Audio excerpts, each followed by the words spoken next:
নাম শুধু আবু বকর না, আজকে থেকে তোমার নামের সাথে লেগে গেল আবু বকর সিদ্দিক। জোরে বলুন সুবহানাল্লাহ। সিদ্দিক তেরা নাম সে ইসলাম রহেগা, सिद्दीक तेरा नाम से इस्लाम रहेगा, दुनिया की सदाकत में तेरा नाम रहेगा, दुनिया की सदाकत में तेरा नाम रहेगा। মুসলমান ভাইরা আমার, এজন্য আমাদেরকে মনে রাখতে হবে মেরাজের ঘটনা এটা সত্য। দুনিয়ার নাস্তিক মনস্ক মানুষ যারা তারা বিশ্বাস করতে চায় না, আমরা যারা মুমিন মেরাজের ঘটনা সত্য তাতে কোনো সন্দেহ আসেনি বলেন? আরো যারা বলুন সন্দেহ আছে নাকি?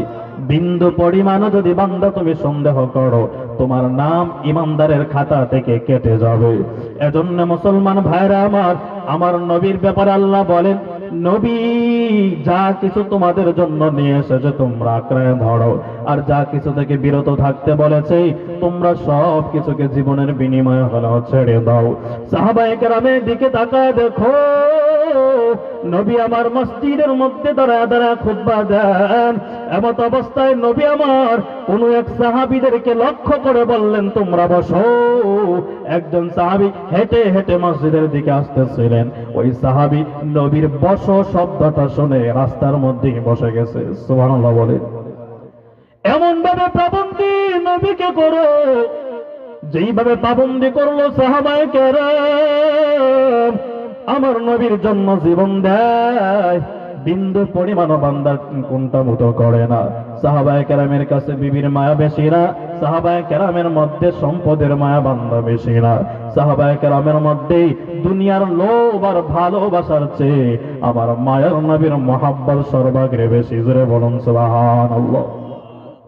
আল্লাহর নবীর একজন সাহাবী, হাদিসে ঘটনা বর্ণনা করা হয়, নবীর সাহাবী হযরতে সাদ রাদিয়াল্লাহু তাআলা আনহু নবীর জন্য কেমন পাগল।